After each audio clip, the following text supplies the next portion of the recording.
Boa noite. Para os frequentadores novos que é a primeira vez que estão vindo aqui na casa, então as atividades da casa estão aí no painel, nos cursos, vocês podem olhar todas as atividades que a casa oferece. Então vamos fazer nossa abertura. Pedir a permissão do diretor da casa, Eurípides Barzanurco e sua equipe, para que faça a devida limpeza de qualquer energia negativa que se encontre.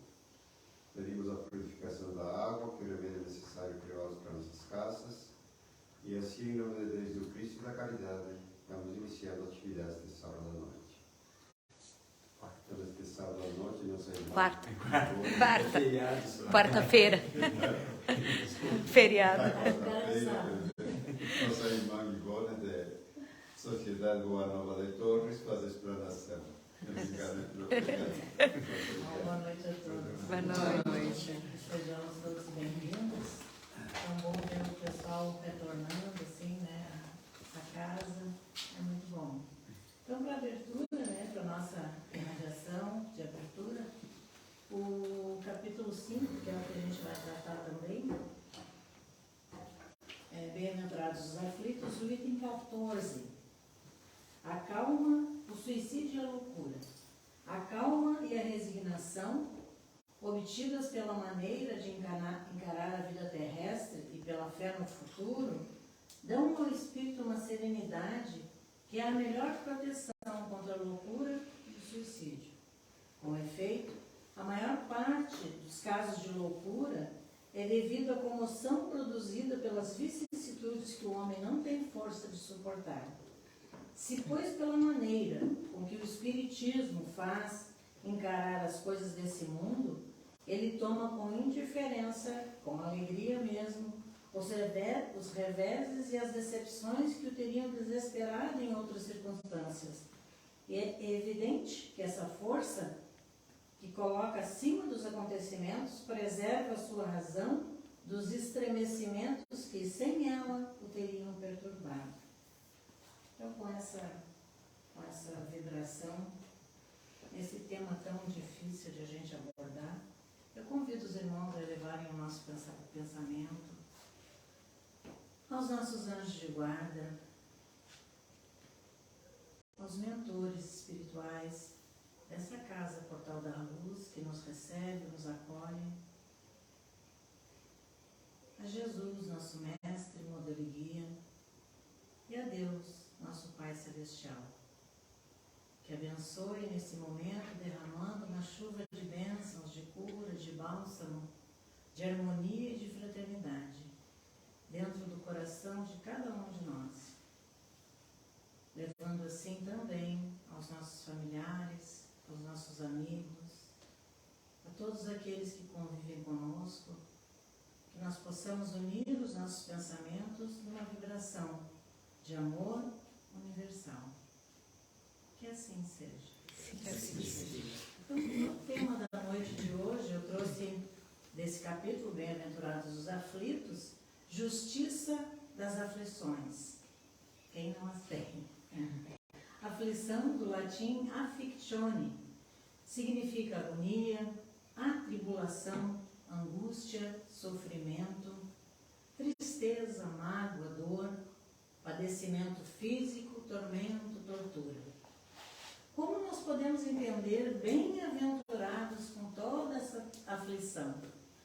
O termo bem-aventurado, da tradução grega, significa macários. Essa palavra qualifica um estado, uma pessoa favorecida, alegre, bem-sucedida, satisfeita e que recebe muitas bênçãos de Deus.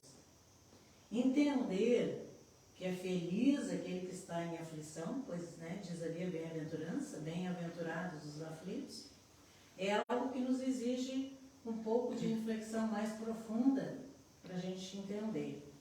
Quando Jesus diz que somos felizes quando estamos aflitos, em sofrimento, e diz que seremos consolados, seremos fartos, e o nosso será e é o reino dos céus, aqui entra a clareza das palavras, pois nós sabemos que todo sofrimento, nós que estudamos, ou que estamos entrando, que já estamos um pouquinho mais caminhando na doutrina espírita, nós sabemos que aqui toda dor e sofrimento é motivo de refazer a caminhada. Então, quando nós entendemos isso como uma oportunidade e não mais como um castigo, né, alguma coisa pejorativa vindo de Deus, que é só bondade, não tem lógica que seja um castigo. Então, assim, esse sofrimento pode ser a reparação, pode ser a expiação por todos os erros que nós cometemos.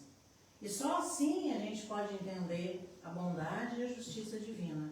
É oportunidade e não é castigo, não.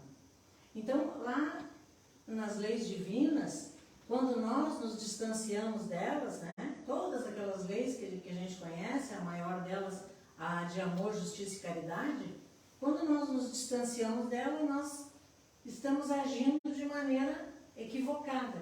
E aí precisamos, então, refazer esse caminho. Estudando a doutrina, onde nós temos essa fé raciocinada, a filosofia esclarece que as promessas de Jesus são sobre uma vida futura e não sobre a vida presente. Não sobre a vida aqui na Terra, mas sim sobre a vida futura. E nós vamos às leis divinas, vamos encontrar os atributos de Deus. E entramos então na justiça divina. Estamos conscientes de tudo aquilo que desarmoniza essas leis vai nos causar algum peso, alguma coisa que a gente fez errado. Essa felicidade tão almejada por todos nós só vamos encontrar quando nós tivermos um equilíbrio maior dessas leis divinas em nossa vida. Aqui nós não podemos mais ter dúvidas. Nós que aqui estamos lendo, estudando, assistindo alguma exposição, nós não podemos mais ter dúvidas dessa justiça divina. Assim, então, nós vamos entender as causas das aflições, das dores, e também aprendemos um pouco, devagar, alguns mais rápido, a lidar com elas. Que, logicamente, ninguém diz que é fácil lidar com as dores, com as perdas, com as aflições. Não é fácil. Mas é possível, né? Desde que a gente entenda essa justiça divina. Nós sabemos que as causas das aflições são duas. Ou erros que nós cometemos nessa vida, ou em vidas passadas. Onde nós temos a reencarnação como presente divino e não como castigo. Nenhum de nós fica desamparado nas mãos de Deus. Nós sabemos disso.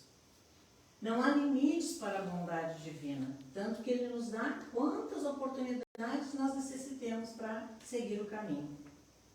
Como resgatar os erros em uma única vida?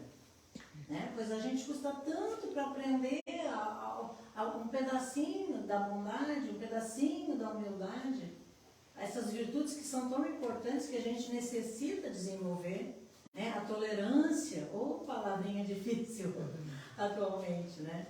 E vivemos assim longas vidas errando. Então é preciso que a gente desperte e aprenda a cada dia um pouquinho e que não seja encarado como punição. Essas leis que nós infringimos, então, como eu disse, elas são as leis que batem de frente com a lei de amor, justiça e caridade. O mês passado nós estávamos no mês do suicídio e é um assunto bastante difícil para a gente falar. Achei importante dividir com vocês algumas coisas que eu pesquisei e quando a gente se prepara, eu confesso que eu já fiz essa exposição lá na minha casa e umas 10 vezes ali que eu fui ler e reler, eu chorei. Hoje eu acho que eu já estou um pouco mais chorada, não vou chorar. Mas são exemplos bem difíceis aqui. Então Deus é o único que nos dá a vida, Deus é o único que nos pode tirar. Nós lembramos que há o suicídio direto e o indireto, aqueles que assistiram ao nosso lar, né? Todo aquele exagero que a gente comete em nossa vida acaba se tornando um suicídio indireto. Mas é importante que a gente saiba que mesmo esse que tira a própria vida, direto ou indiretamente, não está desamparado. Esse é o grande consolo da doutrina espírita. Né? É um grande consolo da doutrina espírita. Porque nós sabemos, eu que venho de uma religião católica já há bastante tempo, a gente sabe que o suicida, a gente ouviu desde criança, quem não ouviu, que para o suicida não tem perdão, é direto, né, lá no fogo do inferno e vai queimar pro resto da vida. Né? Ou seja, que lição Deus está dando para um dos seus filhos, condenando a um inferno eterno? Não há lição, né? Não há lição, não há oportunidade. Ainda assim, o suicida não fica desamparado. Então, ainda mais uma coisa bonita que tem nessa história que a gente aprende. São os agravantes e os atenuantes. O que são os agravantes e os atenuantes? A nossa vida toda ela, todo o bem que se faz, todo o mal que se faz, tem um peso. Então, quando alguém comete o suicídio, é levado em conta por que ele fez isso. Né? O que o levou a fazer tal ato. Porque é um desespero muito grande. Às vezes a gente fica pensando, será que é coragem, será que é covardia? Porque os dois são de extrema importância, né? De tamanho também. Porque aquele que é extremamente covarde, de repente, tira a própria vida. Aquele que é extremamente corajoso, né? Também, porque é uma atitude danada. Porque a gente deixa aí no mundo tantos amores, tantas pessoas que nos querem bem. Isso também vai ser cobrado lá do coitado do suicida. Então, nós somos responsáveis pelo ato, pelo nosso ato, e pelo ato daquele que comete o suicídio em função de alguma coisa também que a gente fez. E nós temos exemplos nessa vida de coisas assim. Pessoas que perdem o amor, vão lá, se suicidam. Perdem bens materiais, vão lá, cometem suicídio. Então, quantas pessoas ficam órfãos desse suicida? Né? Às vezes pai, mãe, enfim, é um grupo muito grande de pessoas que ficam órfãos desse que se foi. Então, o bem e o mal são voluntários. Né? Nós agimos de acordo com aquilo que a gente é.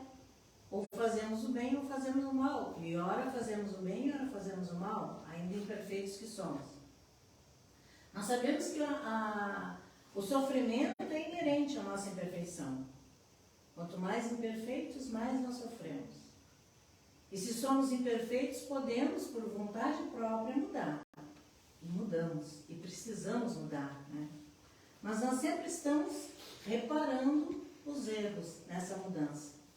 No caso do suicídio, os agravantes, ou seja, aquele que tirou a própria vida, ele tinha consciência exata do que iria acontecer. O que a gente ouve muitas vezes, né, dos relatos daqueles que tentaram algumas vezes, não conseguiram, porque isso acontece bastante também, que eu queria ir para os braços da minha mãe, eu queria ir para os braços do meu amor, o meu marido, meu namorado, meu noivo, noivas que perdem o noivo, noivo que perde a noiva, às vezes no dia do casamento, né, a gente ouve essas histórias na televisão. É um momento de desespero. Tudo isso vai ser pesado. Tudo isso vai ter um agravante ou um atenuante. O motivo e também a consciência desse que o levou a fazer esse ato. Ele tinha consciência ou ele só esperava mesmo realmente acordar do outro lado e estar lá nos braços da mãe que já está lá, do pai, do amor, do namorado, dos filhos, né? As mães. Então, tudo isso é pesado, tudo isso vai ser levado em conta. O seu conhecimento da vida espiritual, do mundo espiritual, ele vai, também pode ser um belo atenuante. Né? Porque se foi num momento translocado, num momento de desespero, e era uma pessoa boa, uma pessoa que fez muito bem durante a sua vida, aqueles que estão aqui ficam orando e não ficam julgando, né? E cobrando do pobre miserável que já foi. Se já estava em sofrimento aqui, do outro lado da vida, o sofrimento vai continuar, e aqui ficam aqueles que ficam apontando o dedo, né?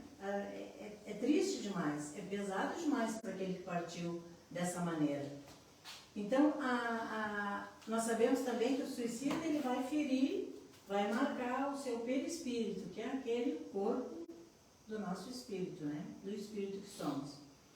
Lembrando também que todas as preces que nós fizemos, mesmo aqueles de nós que ainda não têm, graças a Deus, um conhecido, um parente que cometeu tal ato, é importante que a gente lembre deles na hora das nossas preces. das nossas orações, porque são como bálsamo, como um remédio que eles recebem do outro lado da vida. O atenuante, então, vem em socorro do suicida em função do motivo que o tirou, que o fez tirar a própria vida. Por isso é um momento de extrema dor. Na perda de um ente querido, como eu falei, de um amor, né? A pessoa que às vezes está fora das suas faculdades normais, com problemas mentais, comprometidos, depressão, causa forte de suicídio, o embriagado, aquele que está sob efeito de remédios, de drogas, ainda por abusos sexuais, o tal do bullying, enfim, mas nada justifica esse ato. Mas é um momento de desespero do ser humano que a gente tem que entender. E se assim nós estamos nessa enfermidade, ou sabedores de alguém que esteja assim, se faz necessário que a gente ampare e ajude, né? Ele também precisa buscar o atendimento espiritual e o atendimento médico, por causa dos remédios, que muitas vezes é necessário. Por estar longe, afastado de Deus, da vida espiritual, dessa conexão que nós necessitamos, pois somos seres espirituais, também pode ser causa de banalidade da vida, né? Do vazio existencial, dessa perda de vontade de viver. Aquele que tem a sua ligação diária é mais difícil. Aquele que eleva o pensamento, que faz a sua prece, que agradece, né? Que já tem a gratidão dentro do coração pelas coisas que já recebeu desse Pai Celestial. Então esse já vai estar um pouco mais amparado. Pode até ter momentos de desespero, que qual de nós, de repente, não pensou em algum momento de susto, mas, ai meu Deus, me vou embora. Quem de nós não, né? Então há relatos de pessoas que dizem também, através das obsessões, de ouvir aquela voz, né? Aquela monoideia, chamando ali, instigando a pessoa a cometer tal ato. Então tudo isso é levado em conta. Tudo isso é levado em conta. E nós sabemos que o sofrimento não acaba. Essa dor segue conosco para o mundo espiritual. Todos nós sabemos que a vida é passageira, impermanente e pertence a Deus. O que seria o atenuante, então, né? As fortes razões que o levaram a fazer tal ato, praticar tal ato. Muitas pessoas, que a gente sabe, nas épocas de grande turbulência no mundo, muitas pessoas já cometeram, nessa Covid mesmo, muitas pessoas já cometeram suicídio em função da Covid, perderam várias pessoas na família, às vezes, e o desespero bate.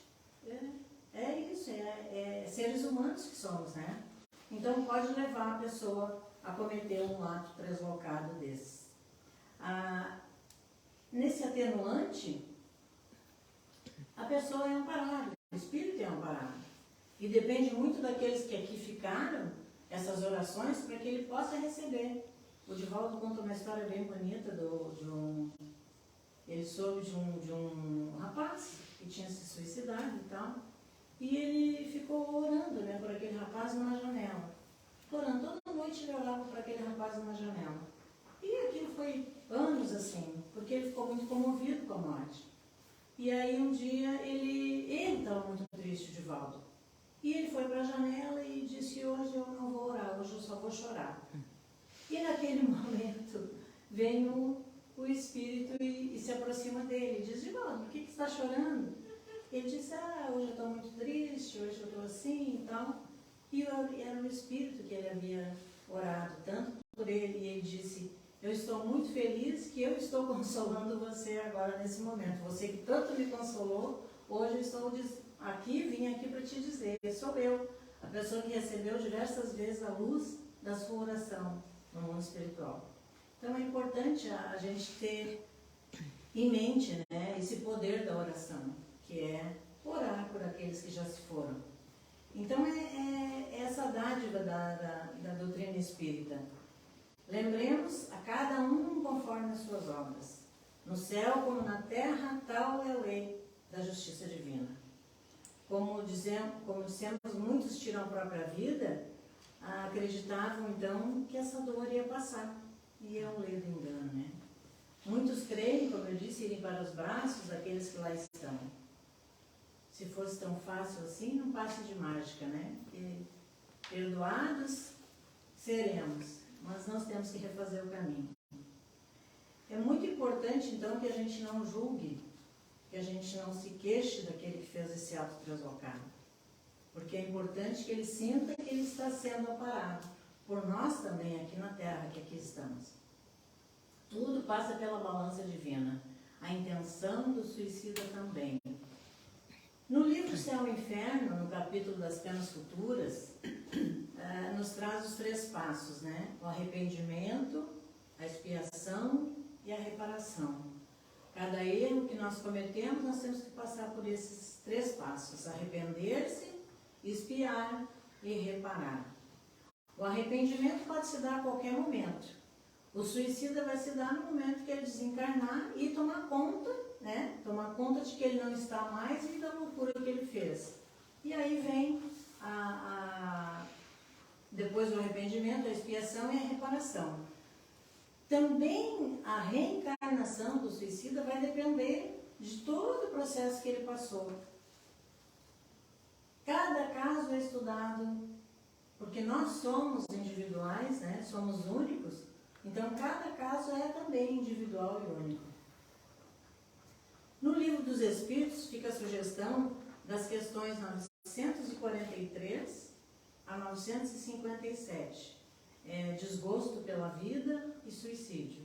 Lá no Livro dos Espíritos, 943 a 957. Um filme do Lutero, protestante, né? Ele toma nos braços o corpo de um rapazinho que se suicidara e cava ele mesmo, Lutero, a terra para enterrá-lo. Esse ato significa um gesto de empatia e compaixão para com o rapaz e para com a família, e uma forma de resistência inapelável à condenação que a Igreja sempre lançou contra os suicidas. Nunca permitido que fossem sepultados na Terra Santa. Imaginemos o peso desse ser que não podia nem ser enterrado lá onde todo mundo era enterrado, porque ele havia cometido suicídio. Ou seja, a Igreja tem uma visão de condenação eterna, e a doutrina nos oportuniza a reparação com a reencarnação. É a doutrina consoladora. A justiça das aflições, só aprendemos realmente o mal que fizemos quando sofremos na pele, como a gente diz. Como eu vou saber quanto dói um estado depressivo se eu nunca tive depressão? Como eu vou saber quanto dói um bullying, alguma coisa assim, se eu nunca sofri? Se eu nunca passei pelaquela dor, por uma queimadura, né? Pela queimadura moral, pela queimadura física das dores, se eu não passei por elas. Então, o mais importante e grandioso é saber da justiça divina. Ela não exige que soframos a mesma agressão que por nós foi cometida. Muitas vezes, pelo bem que a gente realizou, nós temos um atenuante. Em qualquer situação, o bem tem peso pesado na mão de Deus, né? O suicida é um espírito em sofrimento, sim, mas ele já está em sofrimento aqui na Terra. Como esperar que Deus, justo e bom, vá puni-lo ainda mais? Não tem lógica, sem dar a ele outra chance. Uma das belezas do Espiritismo, né? E que todas as religiões acreditam o contrário. Deus não perdoa nas outras religiões. E a doutrina nos ensina que Deus é bom e justo e nos perdoa sim. Deus não julga, pois sabe das nossas imperfeições, da nossa pequenez ainda. Que aprendizado nós teríamos de sofrermos castigos de Deus que nos criou simples e ignorantes? Não tem lógica. Então agora vem a parte dos exemplos, dos relatos. Eu não sei se todos conhecem a CVV, que é o Centro de Valorização da Vida. E eu achei chorei umas 10 vezes para esse caso. E eu achei um caso bastante triste, dolorido. E começa assim: do outro lado da linha, uma voz suave e firme atendeu o meu chamado. Passava das 2 da manhã. A insistência afetiva da atendente me encorajou a dizer as primeiras palavras. Não está tudo bem. Você gostaria de conversar sobre o que te aflige? Disse ela, e eu chorei. Lembro que fiquei quase 1 hora chorando e ela pacientemente me ouvindo. Atendente do CVV. De vez em quando, dizia que ali estava para me acolher e que eu poderia confiar nela. A voz da atendente lembra a voz da minha mãe. Sempre fui um bom filho. Mas minha mãe não aceita o fato de eu ser gay. Ela diz que sente vergonha de mim. E por isso estou pensando em me matar. Para eu não ter mais vergonha de mim. Ela, atendente, me fez desistir da ideia. Esse é o relato de um amigo amparado pelo atendente da CVV. Centro de Valorização da Vida. Mãe e filho, se nos colocarmos no lugar de um ou de outro, a dor é igual. A família tem vergonha e a sociedade julga e maltrata. A população LGBT é uma das que mais sofrem com a epidemia silenciosa que é o suicídio. De acordo com uma pesquisa realizada pela Universidade da Colômbia, nos Estados Unidos, os LGBTs têm 5 vezes mais chance de cometer suicídio do que os heterossexuais. E a depender do ambiente em que está inserido, esse número pode subir até 20 vezes. Quem se suicida é porque está doente ou vive em ambiente adoecido. A nossa sociedade ainda não aprendeu a lidar com a homossexualidade e todos esses conflitos. Até mesmo entre eles, os homossexuais, há preconceitos, julgamentos, brigas, mortes e assassinatos. Eles mesmos muitas vezes se atacam e se agridem, né? Porque um pensa assim, outro pensa assado. E é difícil. Nós espíritas sabemos que o espírito não tem sexo. E que a experiência em corpo diferente é a necessidade de evolução por ter danificado de alguma forma o perispírito, toda essa parte emocional, por sua própria vontade, ou, diz Alberto Almeida, esse gênio da doutrina espírita em sexualidade, tem um seminário dele que eu até assisti em Gramado, 2015, se não me engano. E ele me abriu um horizonte imenso sobre a homossexualidade, porque muitas vezes a gente não é contra, não é a favor, mas não tem opinião. E Alberto Almeida diz assim, por ter sido abusado ou abusada por um ser do outro sexo, fica assim a repulsa pelo sexo oposto. Olha que explicação, né?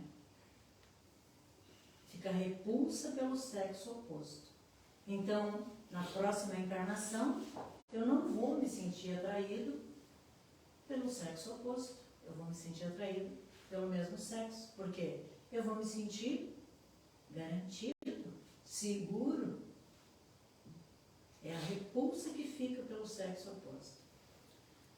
Por segurança, né, pelos conflitos emocionais, por medo de relacionar-se. E ainda por ter abusado de alguém sexualmente, também podemos vir, né, aquela experiência daquele mesmo sexo que a gente abusou, para a gente sentir, como eu disse, na própria pele, o que eu fiz com o meu irmão.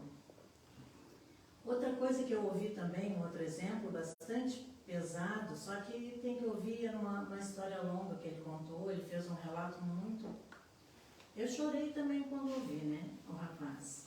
Muito bonito, uma voz desse transexual, todo maquiado, muito bonito, mas de uma tristeza profunda. Ele disse que aos 13 anos ele resolveu falar para a família. Aos 13 anos. Imagine, ele começou pelo pai. E a resposta que ele ouviu foi: onde eu errei. Imagina chegar para o pai, né, e contar as tuas dores, o teu sofrimento, e o pai olha e diz: onde foi que eu errei? E mesmo assim a gente não pode condenar o pai. Por ignorância é merecedor da nossa compaixão. E foi atribuído também a esse homossexual a morte do avô, que teria entrado em sofrimento profundo, fragilizado, para ele desencarnar. Aí fica mais esse peso nos ombros desse rapaz, desse homossexual. Há palestras, seminários sobre sexualidade muito profundas, como eu falei, de Alberto Almeida no YouTube. Nos coloca dentro das aflições. Esse seminário, aqueles que tiverem interesse, é muito profundo que o Alberto Almeida nos traz. Porque há necessidade de vir num corpo diferente. Crianças pequenas relatam isso, né? A gente ouve seguido na televisão. Crianças dizendo para os pais: mãe, eu não sou isso, eu sou uma menina. Mãe, eu não sou isso, eu sou um menino. Então, que a gente saiba entender e acolher essas crianças que por acaso, né? Que não é por acaso, mas que cruzem o nosso caminho. Eu, como professora, tive 2 na minha época. Uma menina numa sala e um menino na outra sala. O menino procura as meninas e a menina, sendo, né, procura os meninos. Ela andava com aquelas calcinhas de tergal, ainda só tempo da calcinha de tergal. Aquela calcinha de tergal, ela ia jogar fla-flu, sabe esse fla-fluzinho que tem nas escolas, né? Ela ia para lá jogar. Alice, o nome da menina. E o menino não lembro o nome do menino. Mas ele era adotivo também, aí o pessoal já diz, né, que é culpa das avós, aquela coisa toda. Mas é importante que a gente saiba que ninguém se torna, né, homossexual. Já nascemos assim nessa experiência. Então esse espiritismo, essa doutrina que a gente estuda, que a gente aprende, né, e tenta ser mais humano, é consoladora. Esse Consolador prometido nos envolve então em gratidão por podermos entender um pouco mais da alma humana, das coisas que a gente tem que passar aqui, para que a gente possa aprender a ser cada vez melhor. Nas mãos de Deus nada se perde, tudo se renova e tem um final feliz. E que está em nossas mãos esse final feliz, pois somos eternos co-criadores de Deus. E sabemos que não tem muito esse final feliz, porque a nossa caminhada, depois de espíritos melhores, mais bonitos, nós vamos nos tornar cooperadores. Nós já somos aqui cooperadores, co-criadores, né, de Deus, de Jesus. Mas depois a nossa missão ainda vai ficando cada vez mais importante. Então esse final feliz é depois, quando a gente se tornar um espírito elevado, mas mesmo assim a responsabilidade vai ser dobrada, porque nós vamos ter responsabilidade por uma porção de amigos e irmãos que vão ficar aqui esperando pelo nosso abraço. Depois, mais elevados, então, para finalizar, mais iluminados, estaremos auxiliando ainda mais os nossos irmãos menos esclarecidos. Essa é a lei do amor universal. E a vida sempre continua. Que a paz de Jesus esteja em nossos corações. Que a gente possa ser um pouco mais humano, né, olhando aqueles que nos rodeiam e nos circundam e que convivem conosco. Que assim seja. Que assim seja. Nós vamos agora para a hidratação para os lares, que você se concentre para enviar o pensamento positivo para o irmão que está precisando de ajuda no lugar que estiver. Nossa irmã vai para esta hidratação.